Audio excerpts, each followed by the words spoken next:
All right, everybody, welcome to BO Boys for Monday, September 8th. It's a raw feed. We're doing it live. I'm Clayton. Yeah, I'm Pat Clayton.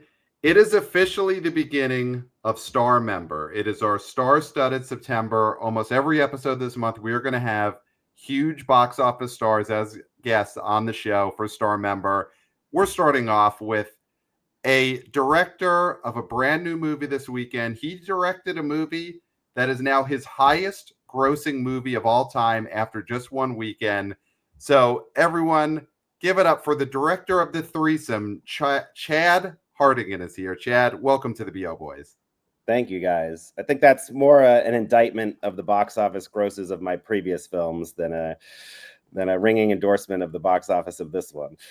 I don't think that's how you want to look at it. I think you have to look at it as you're on the ascent right now. You're a director who just in one weekend.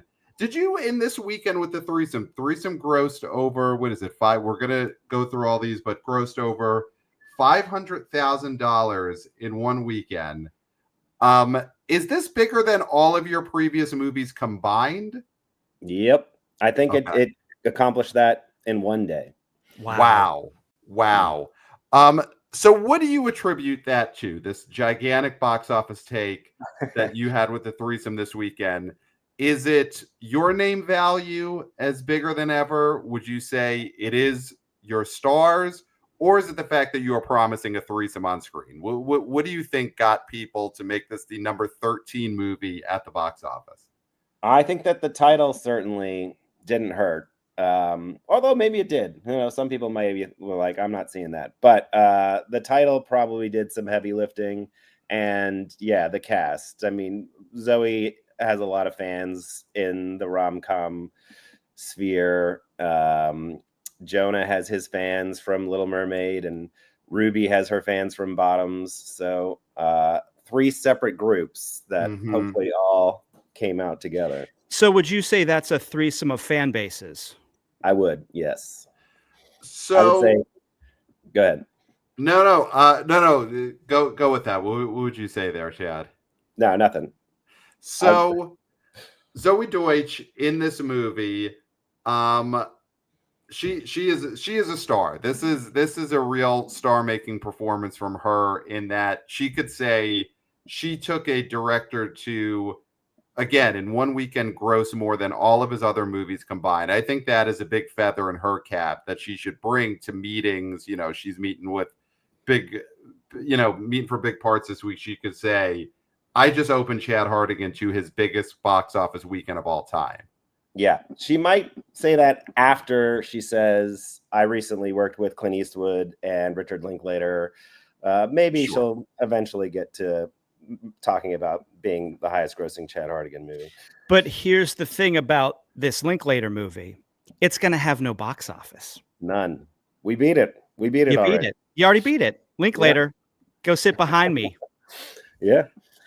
And I think that's Zoey has been sort of unfairly not relegated, but like a lot of her best work has been streaming movies, where if they would have been in the theaters, I'm sure they would have been successful in big hits, and they were successful in hits for streaming. But I've long felt that she is a star that belongs on the big screen. Mm-hmm. So this movie, The Threesome, out in theaters now, number 13 at the box office. It is theatrical only. Did you fend off offers from the Netflixes, from the Amazon Primes, from the Crapple TV Plus, the streamer only? I'm sure they wanted this threesome. I mean, could you imagine Netflix being able to put up on their tile, we have a threesome, click here for a threesome? I'm sure they want it there. Why did you end up going with Vertical Entertainment, getting the full theatrical release the way every movie should have, but definitely a movie with a threesome should be seen on the biggest screen possible? Yeah, I mean, I am kind of an old school guy, and I fell in love with movies because I was seeing them in the theater. So there is a charm and nostalgia that I don't want that stuff to go away. So if I can be a part of movies that play in the theater, that's always my preference. But my number one gripe with the Netflixes and the Apple Pluses is not that they skip theaters. because ultimately that's like 2-3 weeks of a movie's lifetime.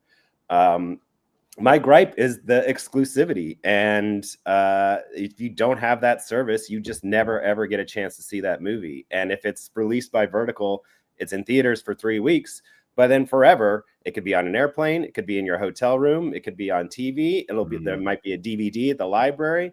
You can rent it. It's access to everybody if you go the route of the more traditional theatrical to all ancillary markets. And that's what I prefer, and that's what I don't like about streamers. So you imagine a world where the threesome is going to be a DVD that someone can walk through the beaded curtain at the library and rent. And I think that's beautiful. That's how it used to be. Exactly. Will there be an unrated DVD of the threesome? Will we get scenes that were too hot for theaters? Because I mean, Vertical, they want to sell some DVDs. We all know we're all children of the 90s. That is how you sell DVDs, the unrated edition. I wouldn't put it past them to make an unrated edition, but I will spoil that there's the steamiest stuff is in the movie. Okay. I love that.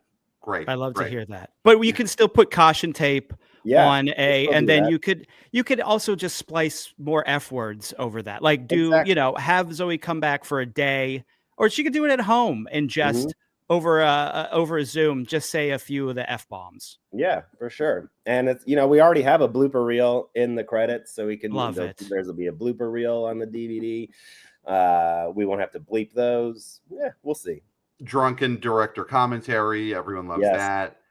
Man, when I first started making movies, I had to do Kickstarters to raise the money. And the very first Kickstarter I did, for the top reward, if you had put in $10,000, the reward was you get to record a commentary track for the DVD, and you could say whatever you wanted.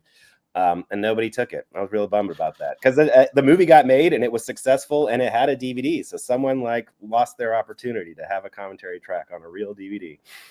That would be a great gimmick for the threesome, is that you could get 3 random people to do a commentary track together that have never met, and just see what happens. Yeah. They could do whatever. They could say whatever. I mean, I'm into it. It could be raunchier than the actual film. I mean, it could turn into something very provocative. Yeah. They could really hit it off and maybe have themselves a threesome. Yeah. You should look for people on Adult Friend Finder. Okay. Good idea. And I think that might be an idea to get the 3 people for the commentary. Yeah. Guys, we're spitballing some $1 million ideas here. Well, here's the deal. We're only in day 3 of the threesome's theatrical release. Vertical Entertainment has a lot of work to do, because we're just getting started here. Right now, I don't know if you know this, if we're breaking this news to you on the BO Boys, the threesome is already the 20th highest grossing film in the history of Vertical Entertainment. You are, after 3 days, in the top 20. And Clayton and I were looking at this at the water cooler at BOHQ before we went on air. And we think you have a chance to get in the top 10. I feel like there are some movies, The Big Ugly at number 17, 504. You're going to blow past that. Something called Sacramento that came out just this past April. I think that is going to be in your rear view mirror. We're not getting to Gotti, though. Well, that's untouchable. I mean, like the Teflon Don himself, untouchable. A mob classic. So that's going to be hard to beat. Yeah, you only had a threesome, but Gotti did have 5 boroughs, as we know from the beginning of Gotti, that there are 5 boroughs. Gotti's the biggest one of all time, 4.2 million. I saw this film, The Threesome. I loved it. I don't think you're getting there. Agreed. No. But the one that Clayton and I would love to see you go after is a movie that just came out actually a few weeks ago, Eden, directed by Ron Howard, 1.5 million. And that was a steamy movie, like The Threesome. That was a steamy one. I think that is possible. I don't know. That they played in a lot more theaters than us, and I don't know that we're going to expand. I think, if anything, we'll lose theaters next weekend. So that seems hard to reach for me, but I won't try to jinx it. I think at least you need to start some kind of online spat, good natured, but Sure. gets with Ron Howard of who directed the steamiest movie that has come out in the last month from Vertical Entertainment. And I think that's the way to get some publicity. People know Ron Howard, people still watch him as Opie, and they love this guy. And if you could get into something with him where, hey, I directed the sexier Vertical Entertainment film that's come out in the last 30 days, you got to bait Ron Howard into getting into an online spat with you, Chad. I think that's the way to go. I will try. I mean, I don't have his number. I can't text him, but I will just try to put it out there and see if he follows the same, Twitter feeds that I do. All right. Well, we'll send this out to any wannabe boys, wannabe girls, wannabe people who are listening to this right now. If you have access to Ron Howard or a cousin of Ron Howard, or you bagged his groceries, or you put air in his tires, tell him that Chad Hartigan, director of the Threesome, is coming for him online in a friendly, good-natured spat to get publicity for both the movies. We want to help Eden too, not just the Threesome. If you're somebody who works at a Lids, that Ron Howard frequents, because we know he does, and there's no. Listen, I'm wearing a hat. 2/3 of this threesome are wearing hats, so there's nothing wrong with wearing hats. And I should have a hat. We all know that I should have a hat on right now as well. I absolutely agree you should have a hat on, but I think he's got to frequent a Lids, and somebody knows him because he's a friendly guy. Yeah, he talks to everyone. Yeah, reach out to him and say, listen, just do this little Twitter spat. It'll be fun. It'll be respectful. Yeah. So I think the Threesome has a shot of moving up this Vertical Entertainment list. So, Chad, obviously you're not going to bite the hand that feeds you, but how are things with Vertical Entertainment? What are you excited about promotion-wise that Vertical Entertainment has done or is cooking up for the Threesome? Because there's so many ways to go with promoting a movie with Zoey Deutch called The Threesome. Yeah. Well, I will say, I think part of the reason why we're already so high up their list is because they just switched their business model in the last 2 or 3 years, where before they predominantly made all their money on VOD and specialized in putting movies straight to VOD to make a profit, and have just recently switched to trying to push full theatrical releases. So it's early days in that new model for them, and I think they're clearly figuring it out.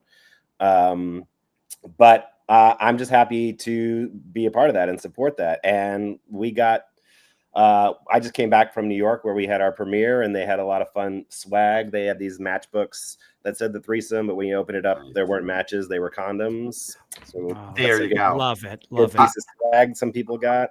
I was disappointed as you were starting that sentence, but I wasn't going to say anything because I'm like, let him be excited about the matchbooks.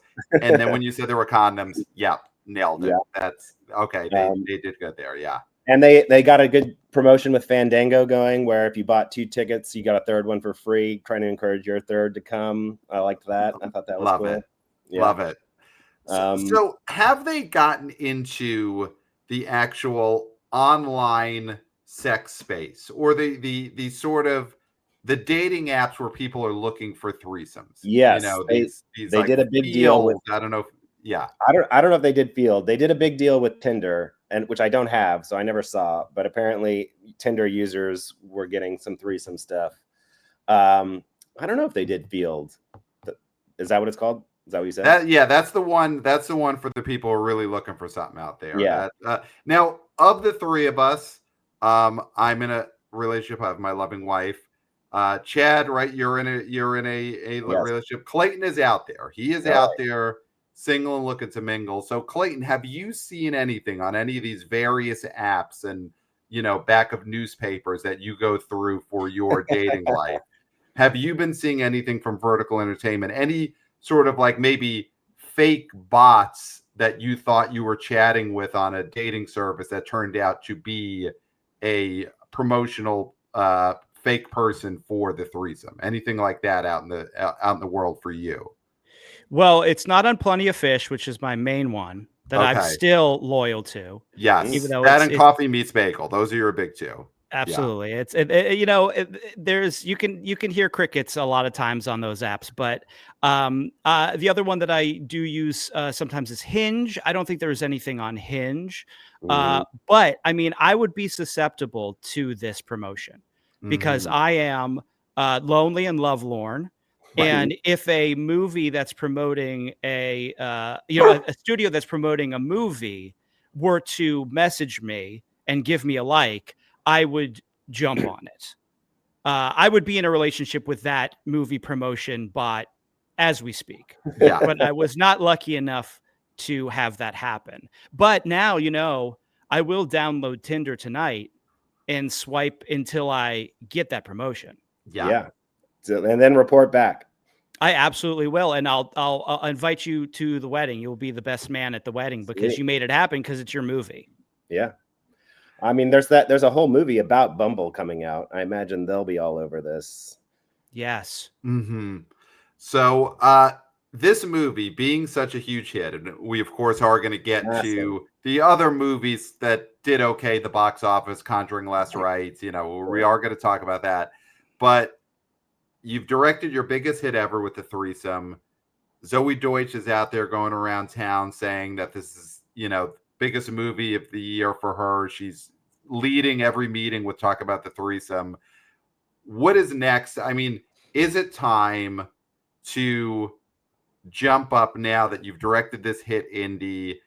Are you going to start getting the Jurassic World offers, the offers to make Star Wars movies that'll never get made, but you'll get to develop them for 4 years and make a ton of money? Is that about to pop this week? How many more spots up the Vertical Entertainment all-time grosser list do you need to get before they're offering you, Electra 3 or that level of movie? I mean, doesn't Ron Howard have the worst grossing Star Wars movie of all time? So if I can pass him with Eden, then I think I should be allowed to have a Star Wars.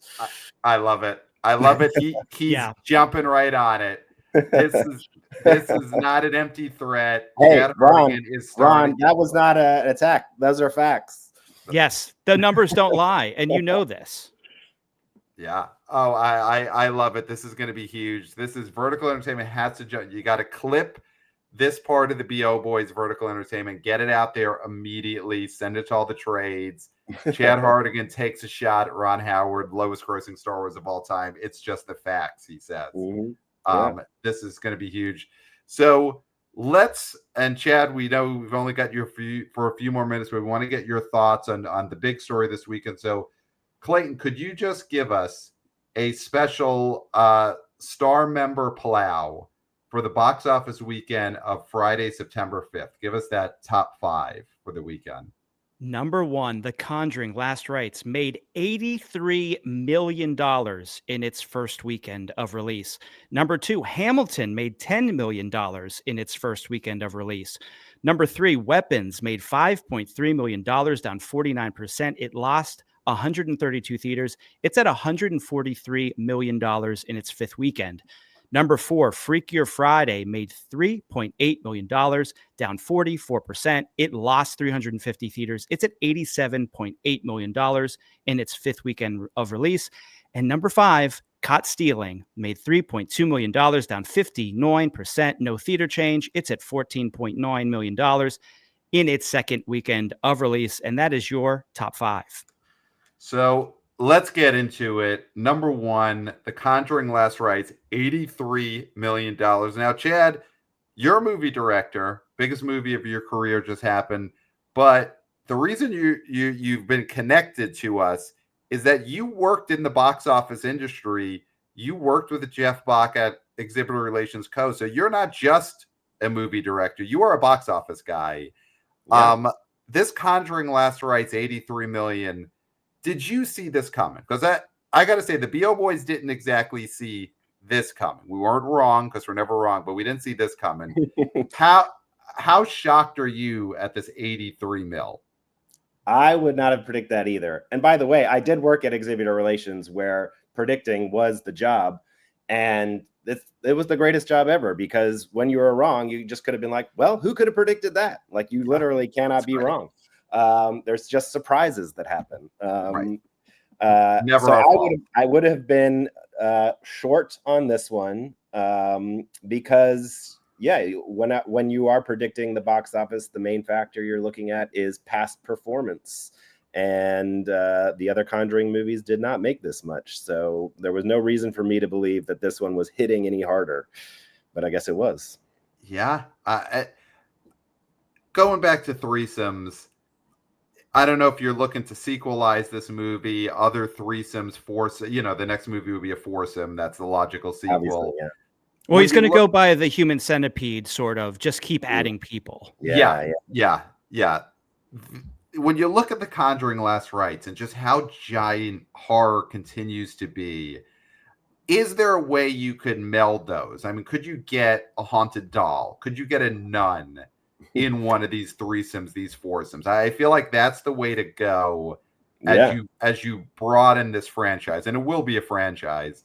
Is you got to figure out how to get haunted doll or an evil nun into one of these parties. I might not even need to, because a lot of people watch this movie. A lot of men watch this movie and already think it's a horror movie based on what happens post threesome. So without giving too much away, I think you could probably I could just do the same script again, but just make it as an actual horror film this time. Yes. There are subtle tweaks you can make. Just change the score in the current version of the threesome. And third weekend change, you make some edits, you get a new trailer out there. It's sort of the thing of you turn the Shining and you recut a trailer so it looks like a rom-com. I think that could be a way to go to capitalize on the Conjuring, the horror moment, is just recut a trailer of the threesome to make it look like a horror movie. Vertical actually did that on their Instagram page. They did a little promo. It's like the only horror movie you need to see this weekend, and they cut it so it looks a little like a horror movie. So they're on top of it. See, we're loving Vertical. Everything that you've been saying about them promoting, because we were worried. We were talking to BOHQ because there's a movie coming out called Bone Lake. I don't know if you're aware of this Bone Lake movie. No, it's a horror movie, but they've had some provocative posters. And from what I'm hearing, the movie is nothing like what the posters are, but they're doing this promotion. We are like, why isn't Vertical doing this for the threesome? Why are they not doing these things where, yes, some people may say they're deceptive, whatever, they're having fun with the concept. But from what you're saying, Vertical is doing these fun things. I mean, listen, a matchbox with condoms in it, that's just like right up my alley. Yeah, you need that. You desperately need that. I mean, I would do the thing where it'd be a condom box with matches in it, and I'm like, oh, sorry. And that would be my thing, but that's me. Yeah. Well, I mean, I think that they're doing what they can and doing it well, but you still need like a lot of money to support these wide releases. True. So we know you have to get back to mother and baby soon, Chad. You have responsibilities. You've got, offers coming in that you've got to sift through. What do you think happened this weekend with the Conjuring Last Rites doubling the performance of the highest grossing Conjuring movie in the main series? I think topped out at like 41 million, the first movie. This is at 83. Yeah. What do you think happened here? Why did this go so bananas this weekend? Well, Warner Brothers has done a good job of training people for this particular weekend to be like a huge horror weekend. They did it with It and Beetlejuice. So maybe that has something to do with it. And then I don't know for sure because I don't pay as much attention as I used to.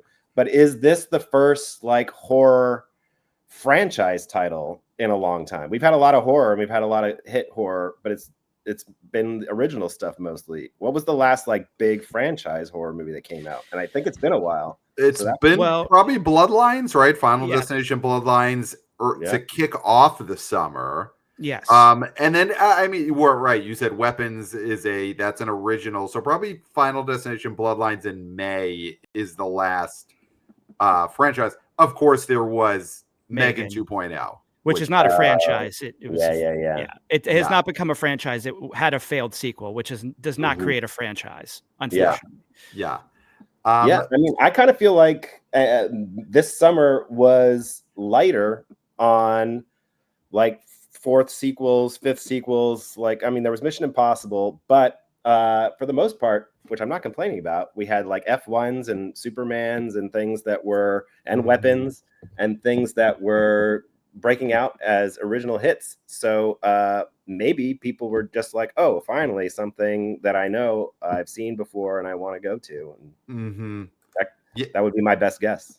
Yeah, the comfort of these Warrens, and they just wanted a franchise. It's been a while since, I guess, Jurassic World, but that was early July. It's been a couple of months since we've had a sturdy franchise that people could safely cling to. Well, and here's a factor as well. Weapons blowing up the way it did, and with the fan base that it did, the younger fan base, they saw the trailer for The Conjuring, and they wanted to see something else horror related after Weapons. Keep the rush going. The other thing is, when you're looking at somebody who's 18 to 20 years old, the last time a Conjuring movie was in the theaters was when they were children. They didn't get a chance to, I mean, maybe during that 2021 year, they probably didn't go to the theater when it was day and date on HBO Max. So they were wanting to see a Conjuring movie in the theater for the first time. Yeah. So Clayton and I are going to continue on The Conjuring here. Is there anything before you go, Chad, first of all, that sticks out to you about the box office right now? Anything? I know you're not in that industry, you have moved on, you're a movie maker, but as a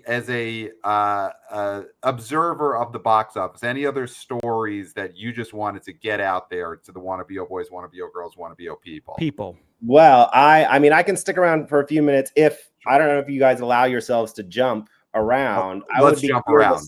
I would be curious to hear your thoughts on Splitsville's performance, because I'm friends with those guys.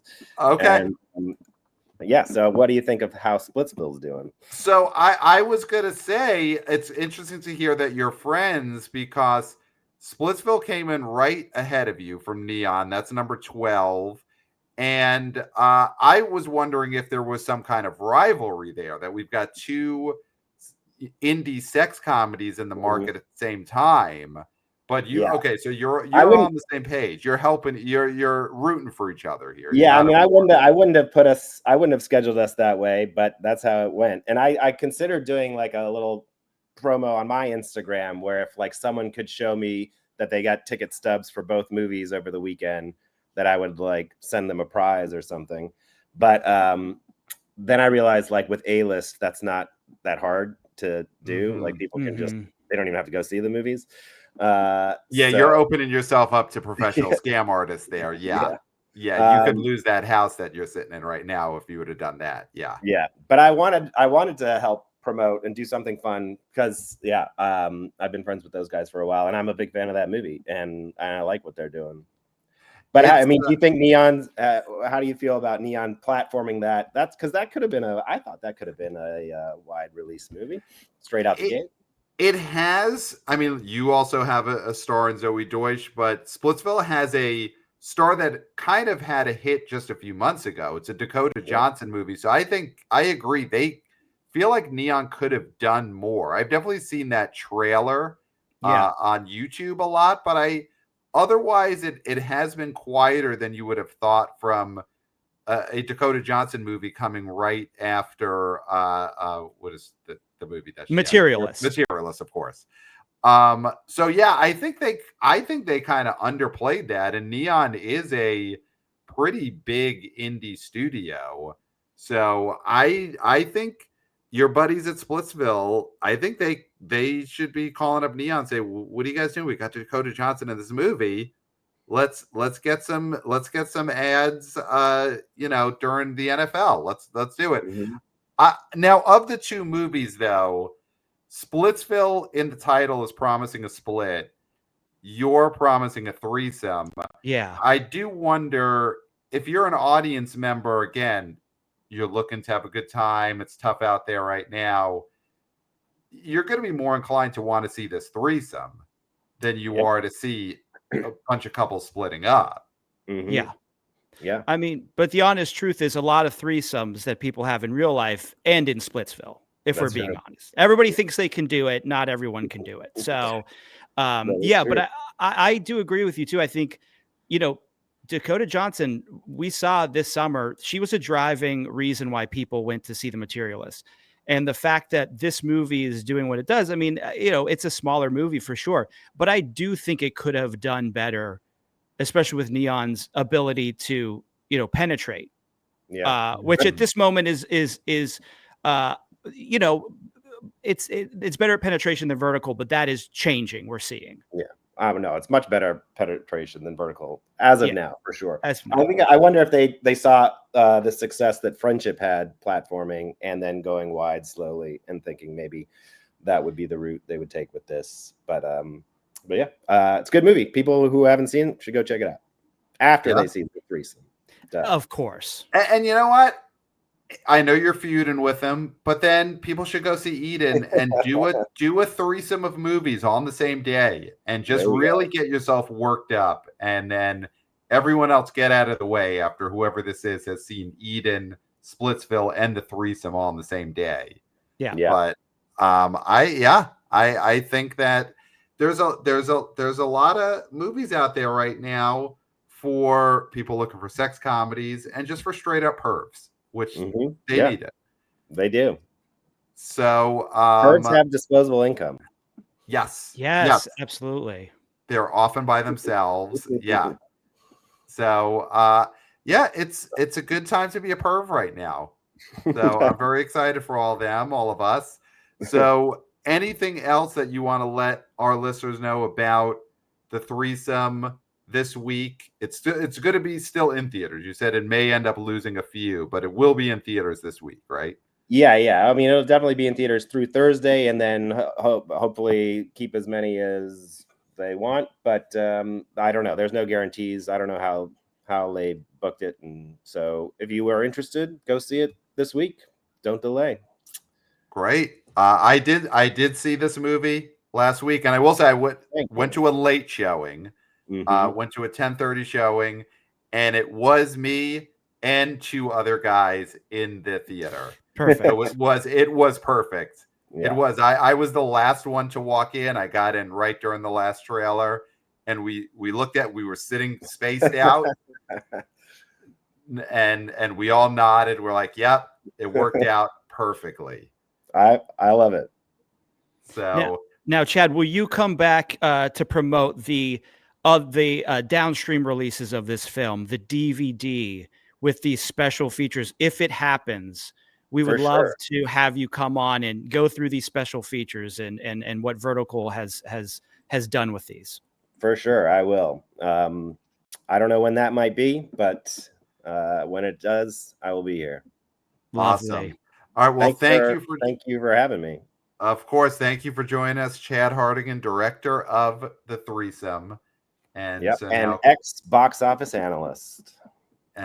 But you know what? It's in your blood. It's in your blood. It is. Yeah. It never leaves you. All right. Thanks for joining us, Chad. So Clayton and I are going to continue here talking about this week. Thank you, Chad. Thank you, Chad. So Clayton, let's get back to this Conjuring Last Rites situation. 83 million. I mean, I think we both were thinking 30s last weekend. Yeah, I think I went a little higher, but we were both in the 30s. Neither of us thought that this was going to keep the record streak for Warner Brothers going of movies opening over $40 million. And this doubled that plus some more as of right now. This is phenomenal, Pat. This is such good news for the box office for so many reasons. I was so delighted that this happened. And everybody's, we talked about it with Chad. We weren't wrong. We just didn't see what was going to happen. How could you see it coming? How could you see it coming? If this is no one could. If going forward, I'm this wrong about every movie, that is great for the box office. Yes. Now I won't be. We won't be, of course. We won't be, because that's ridiculous. But this was so amazing. I was excited all weekend to be following this. This is, it was akin to Bad Boys, but you know what? Even that doesn't compare to this. This is shocking. No, because Bad Boys For Life, which was of course Bad Boys 3, not Bad Boys 4. Of course. Why would it be 4? Why would it have been 4? Bad Boys for Life, which was what, January 2020. That movie did better than expected, but it did not do double the projections. No. 2.5 times the projections. I mean, The Conjuring was a movie that the predictions were in the 30s, and this did $83 million. First of all, I mean, it's just horror as a genre is the theatrical genre. Yes. I mean, it's replaced the adult drama as like the alternative to like genre pictures, in the sense of your superhero movies, your video game movies, things like that. Yeah. You know what I mean? Horror is the biggest genre now. I mean, Yes. it just is. I mean, you look at this summer, the summer kicked off with Final Destination Bloodlines, which that opened at 50, which was way over the projections, or at least a few weeks out. By the time the movie got to opening week, people knew it would be big. But we saw that one. We didn't go as high as it up, but we saw that coming, we saw that coming. We saw that coming. Go back, listen. We saw that coming. Go back. But right now, stop this episode. Go back to the Final Destination Bloodlines preview episode of early May. Go to that, listen to that, see that we nailed it. Come right back here. You can come to our summer preview and hear us talk about how big we think that thing's going to be. Okay, so then go back to that episode as well. So you've got to listen to the summer preview episode, then to the preview episode just for Final Destination Bloodlines. You've done that. Okay, now you're back. Now we're back in real time. Welcome back. Welcome back. Good to have you. So horror is bigger than ever and is only growing. There is something about, I think, this younger generation now that they are more, and listen, we're the Scream generation. We're the teens of Scream. And so obviously we loved horror at that age. I don't know if anyone loves horror on the big screen as much as the young people of today. This is their thing, to go out to a theater and get scared. This is one of the defining aspects of this generation. Yes. And here's the thing. The numbers on this movie demo wise are shocking. And I texted you when, it went to 75, and I was like, here's what I think happened. And I think there was a lot of walk-ups, obviously, but I thought, oh, this is the Hispanic audience over-indexed. And that is 100% true. When you look at these, even just like the Thursday night audience, right? 18 to 34 demo, 69% of the preview crowd. 18 to 34, the demo everybody wants. Wow. Right? Best grades came from 13 to 17-year-olds. Wow. Right? For the preview night, Latino Hispanic audience, 44%. Wow. Okay, you know what? We haven't done this in a while. It's been a long time. I think right now, for a few seconds, for these younger demos and for the Latino audience that over-indexed, Clayton, it is time that we clap. Are you willing to clap for these demos of The Conjuring Last Rites? I think they deserve it. If you say no, then we won't clap. No, I'm willing to clap. I'm just holding my mic, so it's going to be difficult. Okay. So I'll put my mic down. Okay. And now we will now clap.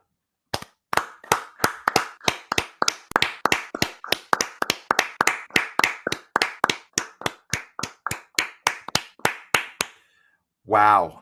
So I hope that those demos and the Latino audience that over-index, I hope that they heard that clap, because that was for them, for a job well done this weekend at The Conjuring. And when you talk about the shocking overperformance of this movie, doubling the predictions,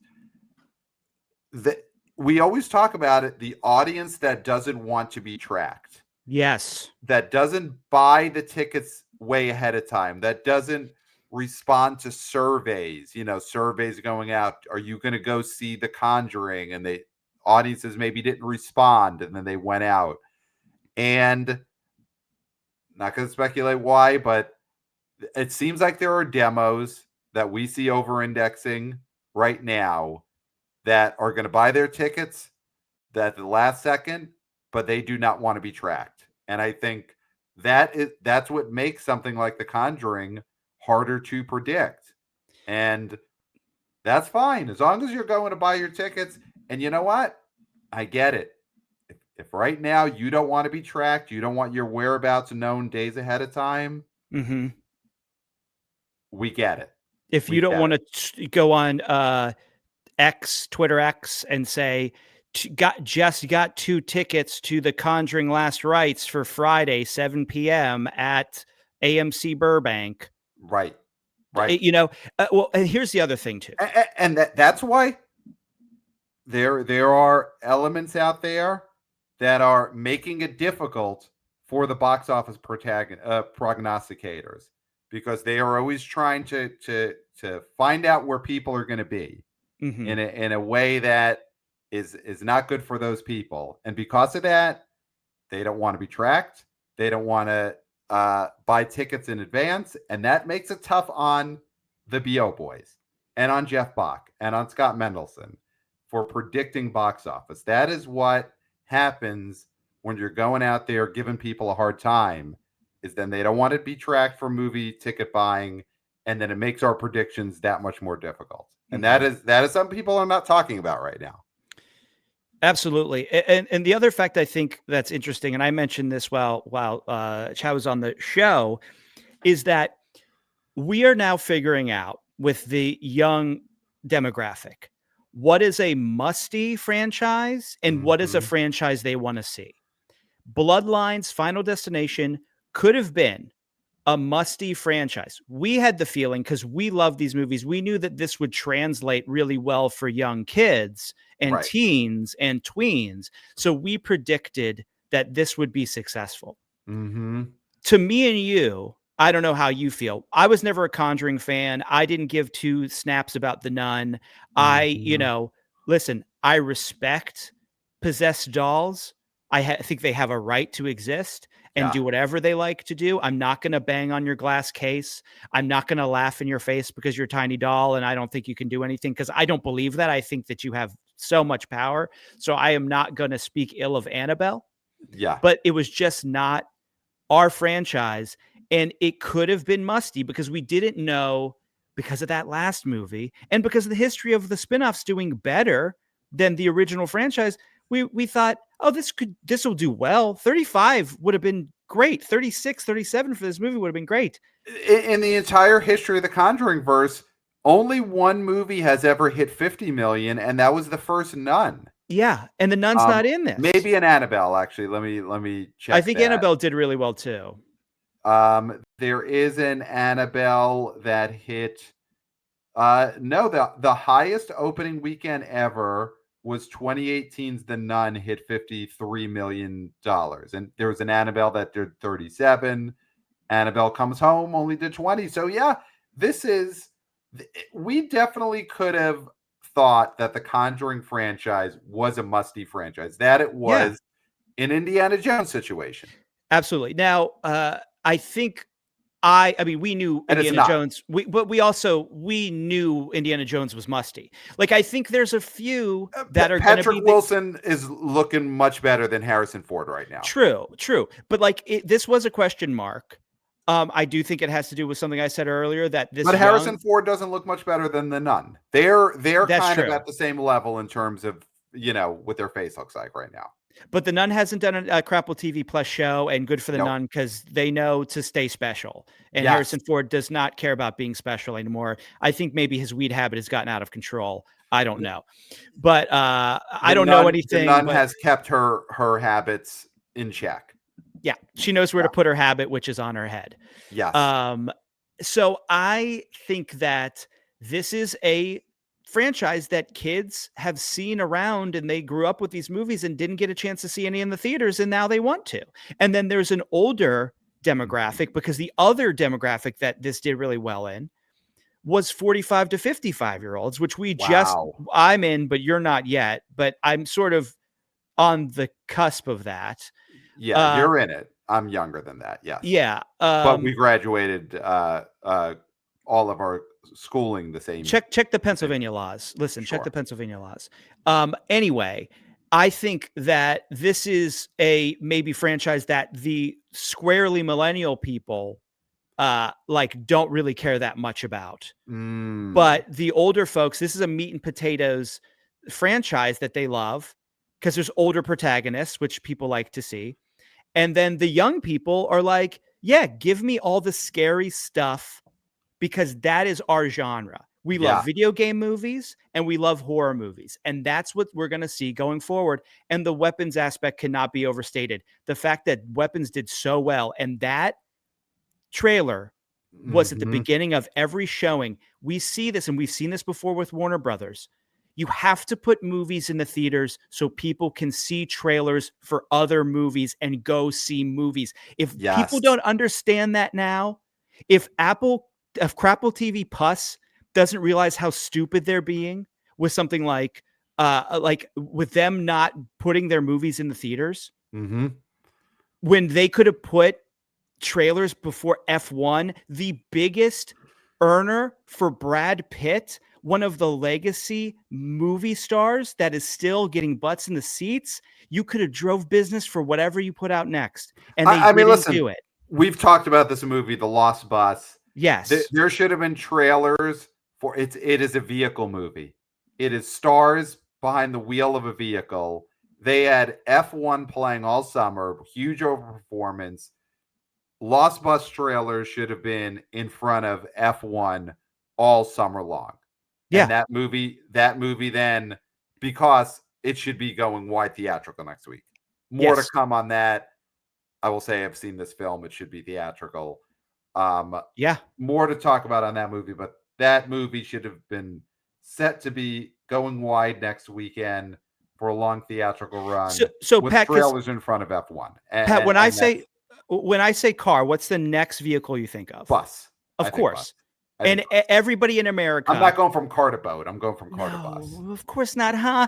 People listening to this episode, when I asked that, they immediately went bus, of course. If this idiot doesn't say bus, then he's an idiot. Yeah.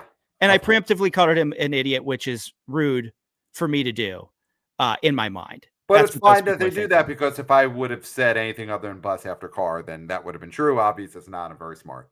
Yes. So trailers playing during a hit movie, so important. Yes. One of the most important things, you've got anonymity, you've got representation. Those are so important. So important. And then it's trailers playing before hit movies. And the Conjuring Last Rites, they had that with Weapons. And they had that just with Warner Brothers movies all summer. I mean, I do wonder if you go back with the Conjuring Last Rites trailers playing already, but when we had Final Destination Bloodlines in May, even if it's not true, I remember it. I do think I've seen this trailer. I do believe I've seen this trailer before a lot of movies. Yeah. So that is huge, and people they're getting into that. Listen, are the general public in the same habit of going to the movies that they were in 1997? No. Right now, no. But are they in the habit of going to see big, buzzy horror movies in the theater? Yes, they are. And so we've gone back and forth on Five Nights at Freddy's. I think Megan 2.0, that bombing, Blumhouse botching that, scared us, started giving us some. I'm feeling better about Five Nights at Freddy's in December after this big Conjuring weekend, after Weapons, because the kids love horror movies. I mean, Pat, this is a Blumhouse movie. This is the Conjuring. Yes. Yeah. No, this is a big win for Jason Blum. He's not going to have to go on the Mea Culpa tour, go on a bunch of actors podcasts like he did after Megan 2.0, saying Mea Culpa, I really screwed up. I thought Megan could be anything. I thought she could be a superhero. I thought she could be a model. That's wrong. He's not going to have to do that when it comes to the Warrens. He did not screw up these Warrens. And now I'll put this out here. Okay, put it out because I know Jason Blum, he went on this actor's podcast and said, everybody comes on podcasts to celebrate, and I don't want to be just someone who goes on podcasts to celebrate. I also want to own my failures. Well, guess what? You can come on our podcast and celebrate because you deserve to celebrate. So Jason Blum, if you want to come on this podcast, I know Chad's a hard person to follow here, but this is start member. Star member. This is star member.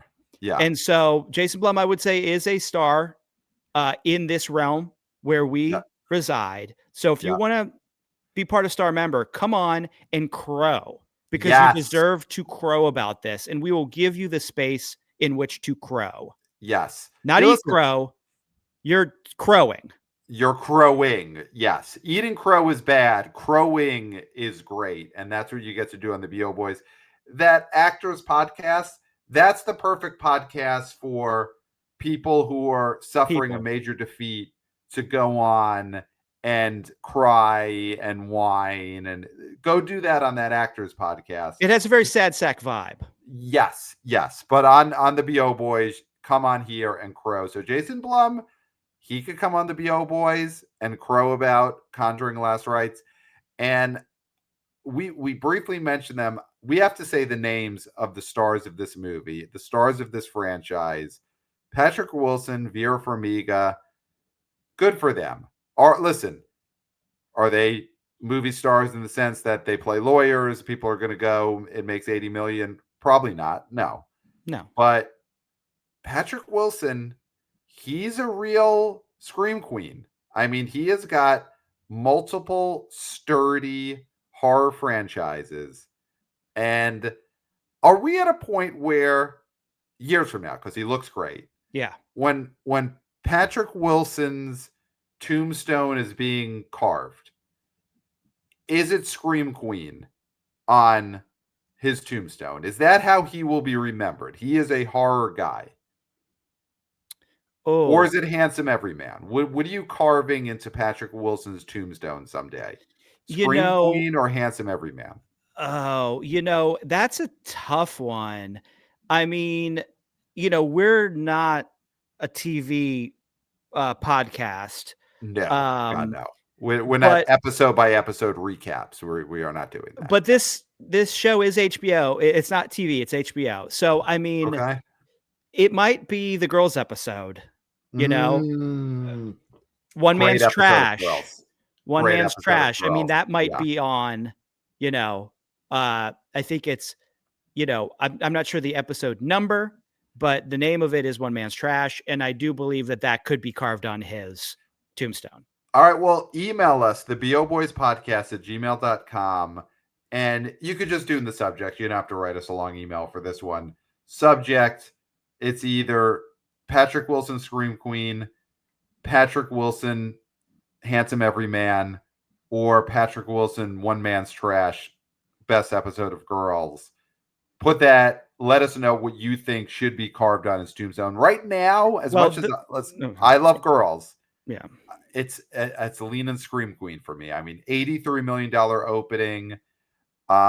This guy's got the Insidious franchise, which he directed, which, again, that's a movie that the last installment of that way overperformed expectations.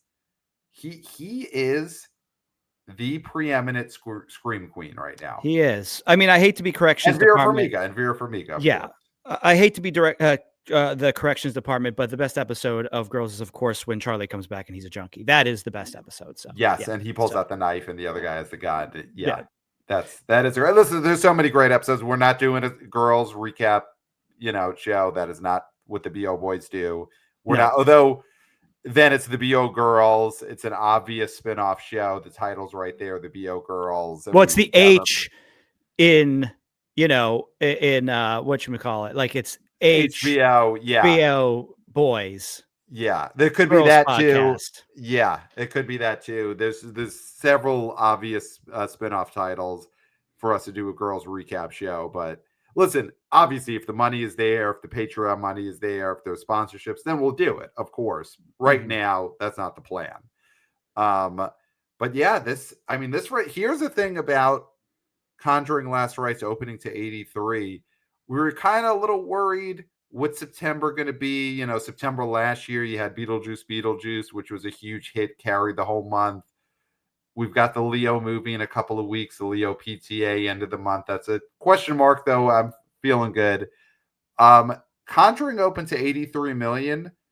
That means that it's going to play pretty well through September. This is going to be a bigger September than we thought it would be because this movie is so much bigger than we thought it was going to be. Yeah. This is, seventh movie in a row to open north of $40 million for Warner's. That's never been done before. Incredible. This is one of the top, I think this is the top, what is this? Top 3 opening, the 4th biggest horror opening ever. Something like that. I have to double check this. The 2 It movies are bigger. So it's in that range. It might be 3rd of all time. I think the first It that was 120. Did that open at over 100?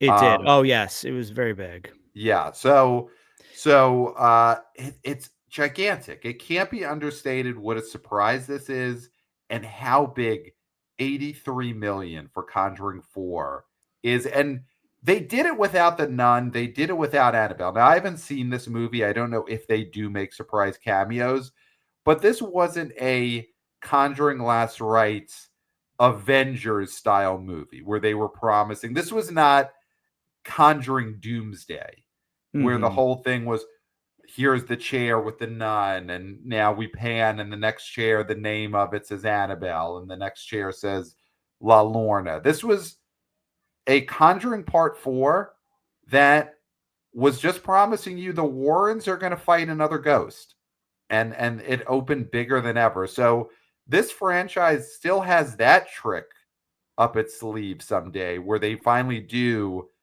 their Avengers style Conjuring, and that's a movie. Then now after this, I'm saying that's a movie that could open at $100 million someday. Well, here's the thing. Doomsday. I you evoke superhero movies, and of course, I don't want to be beating a dead horse, because superhero movies, obviously, to some degree, are a dead horse, unless they are a few characters. Yeah. But what is also refreshing about this franchise, and we talked about it earlier with the fact that there's a lot of people buying this ticket and not talking about it, is that it's refreshing to have a box office hit that isn't surrounded by the buzz online, the tweets online, the talking online about if this doesn't do this and this character's dead, and then what about the stinger of this movie and blah, blah. The fanboy Are they going to bring this actor back? Is John Krasinski going to play this? John Krasinski should have always played this ghost. Yes. We've always fan cast John Krasinski, and it didn't have that this time. The fanboys had for a long time taken over movie discourse, right? At least at the popular box office. Oh, it was a Bazinga Bros situation. It was Bazinga Bros everywhere. And it's so refreshing that people just bought a ticket and went and saw a movie for a franchise they liked, and they didn't talk about it incessantly and then turn around and say, na, look what my favorite franchise did and what your favorite franchise did. It ain't shit. Yes. There's no Conjuring versus Final Destination feud going on right now. Well, they're both New Line, so there wouldn't be, but I know what you mean. Like, there's an aspect that absolutely. Yeah. No, it is refreshing. Listen, we love when a viral box office situation takes off. We love the Gentle Minions. Yes. We love the Megan dancing from the first Megan. When that kind of stuff takes off, it's part of the movie culture right now. We get it. Barbenheimer, of course, the memes, we get it. But it is nice that the Conjuring movie was just people who bought a ticket, often it seems the day of, to go see this movie, and they didn't argue about it. They didn't whine about it before. They didn't fret about it. They weren't worried about it. They just went to go see the movie, and then they shut the F up afterwards and let us talk, which is how it should be. It makes movie going a normal thing again, where people are just going to see a movie like it's any other thing that they would do. And if there's more of this, exactly. And how often do most people get haircuts? Pretty often. They make it a part of their general lifestyle. But they don't tweet about their haircuts. No, and they don't say like, oh, you went and got your haircut at this place. That place sucks. Or bring back the other place, that was made better, had better haircuts. We need to bring that one back. Right. The Snyder cut wasn't about haircuts. No. Right. No one's asking to bring back Zack Snyder's haircut. No. So, I mean, I think that is incredibly, incredibly positive for the box office. Yeah. It's listen, this is such a pleasant surprise. And you look here, I mean, let's quickly touch on it because this has been a jam-packed episode.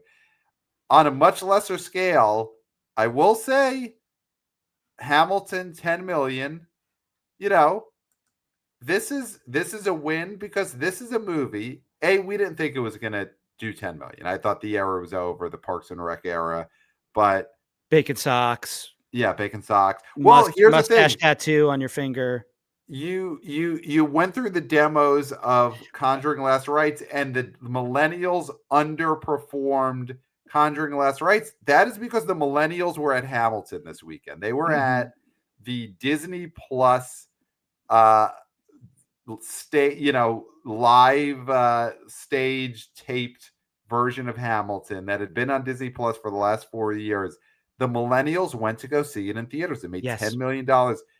So we could say that is why the millennials were not at Conjuring Last Rites. They were at Hamilton. So next weekend, we may see those demos shift where their priority was, I got to see Hamilton and scream at the top of my lungs and cry for the fact that there's not going to be another season of Park and Rec. For now, there will be a reunion in 10 years. They will 100%. Listen, Scrubs is coming back. Parks and Recreation will have another season in our lifetime. That is happening. So don't cry about it right now. Make hay with the paper while you can, because that abomination looks like it's already got picked up for a second season. Oh my God. But anyway, you can feast on that until everybody in that cast for Parks and Rec goes broke and has to do another reboot. That will happen. But for now, you have Hamilton. And you know what? It's money for the theater. It's popcorn for the theater. Yep. And that is good. Yep. Yeah. Listen, this is a thing. More and more movie theaters are going to have to figure out how to have a steady supply of these 1 to 2 weekend stunt movie events. And that's what Hamilton is. It's not going to be 3-4 weeks from now. We're still looking at box office grosses for the Hamilton Disney Plus special in theaters, but you got to find what's the next version of Hamilton that you're going to put in theaters. Listen, 2 years ago, Taylor Swift saved movie theaters with Taylor Swift, The Eras Tour, the movie. It's right there in the title, the movie. It was a movie. It was an event. And you had the Beyonce movie came out a few weeks, didn't do the Taylor Swift, The Eras Tour numbers, but just made money at the box office. Theaters need to find these types of movies that they could put in theaters that even if they just do 2 weekends of business, it is something to get people into movie theaters that wouldn't have gone otherwise. And listen, before we got on the air with Chad, we were very quickly talking off mic, and he mentioned last night he went to go see Oasis in theaters. And I think there is your next Taylor Swift The Eras Tour, the movie. No, you mean, yeah, he's just to be clear, he saw them live. He saw them live. Yeah, their big live tour. They're doing a stadium tour now. They have not killed each other yet. I mean, it really shows how much they must have needed the money that they are now in month 3 of not having killed each other on this tour. Good for them.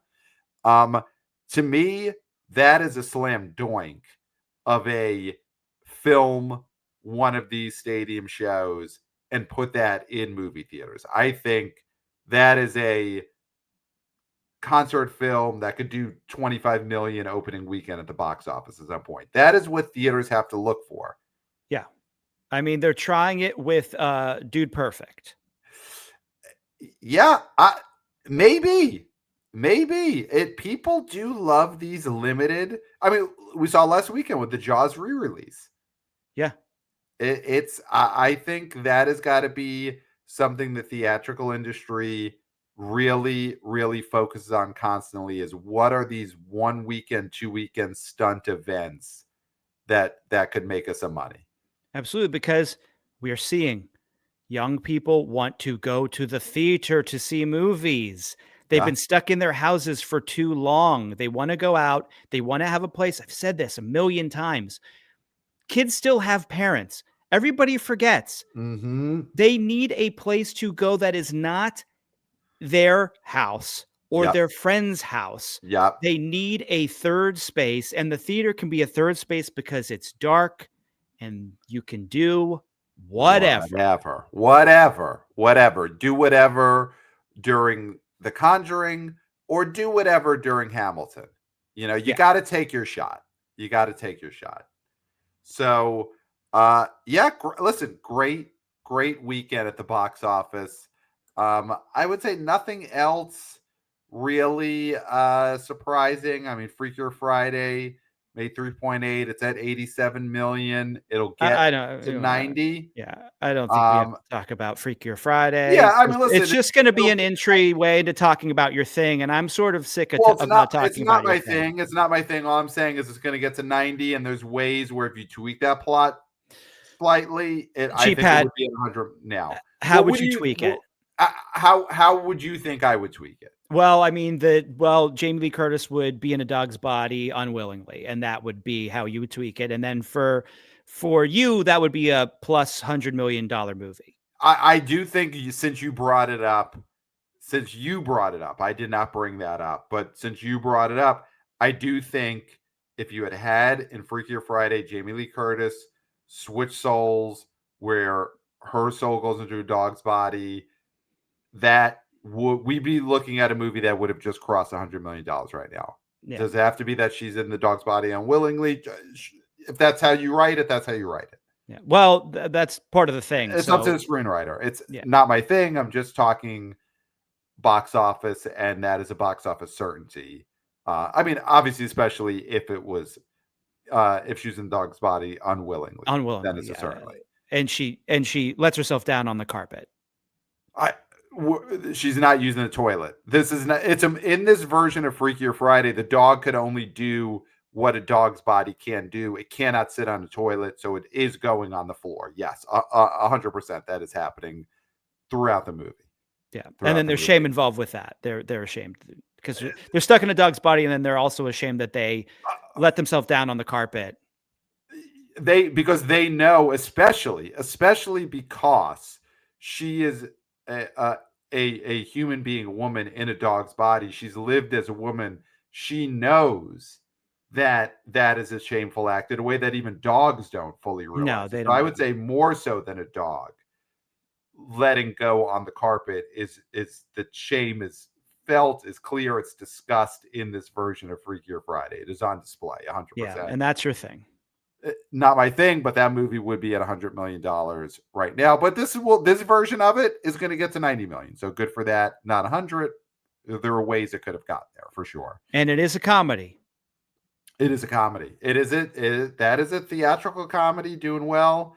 Roses number 6, 12 million. Hey, listen, it's money. It's money at the theaters. It's a Labor Day dump and it's still in there. So, we got a lot of questions in the mailbag. I think we may have to do, whether it's a bonus or something this week, we will get to these mailbags. So the mailbag is getting engorged. It is, yeah. And we will lance it this week. We've got a lot of great emails. So do send us your emails, theboboyspodcast@gmail.com. Mailbag episode coming up very soon. But yeah, Clayton, it's Star Member. We're going to have a lot of great guests on this month. Some surprises, very exciting things are possibly happening. What a way to have started. Chad Hartigan, director of the Threesome, kicking off Star Member on the BO Boys. Go, put on your best long coat, wrap it around yourself, and go see the Threesome. Yes. And make something happen. Yeah. Yeah. Make some new. Here's the thing, make some news for this movie. Yeah. I think that would only be helpful. And Vertical Entertainment, Chad Hartigan, he couldn't come out and say it, but the BO Boys are not affiliated with the Threesome. Yeah. So we could say, when you go see the Threesome in your trench coat, hood pulled over your head, do a Fred Willard and get some headlines for this movie. Yep. Yeah. Pull a Willard. Yeah, pull your Willard. Yeah, pull your Willard. And just again, we want to create viral buzz for the Threesome. So yes. Go ahead and pull a Willard at the Threesome this weekend, this week, playing in theaters nationwide. And of course, follow us on social media at the BO Boys Pod on Instagram and TikTok. Wanna be VP of Interns Christopher, killing it with the vertical clips. But he's also continuing through medical school. He's getting so much closer to operating on you out there, the listener. We're getting even closer day by day. The day by days of him in medical school means you could end up on that stretcher, look up, and there is Christopher with a scalpel and a handsaw, whatever it is he could steal from the lab. So follow us on social media at the BO Boys Pod. Subscribe to the Substack, 5 stars on Apple Podcasts. Of course, subscribe to the YouTube channel. We are YouTubers. Hey guys. So you got to subscribe to the BO Boys YouTube channel. If you only listen to the podcast, you are only getting, I would say, 40% of the story at this point. That is how much of the story is on YouTube. And yeah, that is I think all I got. 5 stars at Apple Podcasts. And Clayton, I got nothing left. I'm spent. After this episode, I definitely finished. Wow. And in theaters, finish in theaters at the Threesome, create some viral buzz. Yeah, absolutely. And you've said it all. Yep. There's nothing left to say. Nothing, so I could leave. Except for, until next time, we'll smell you at the box office.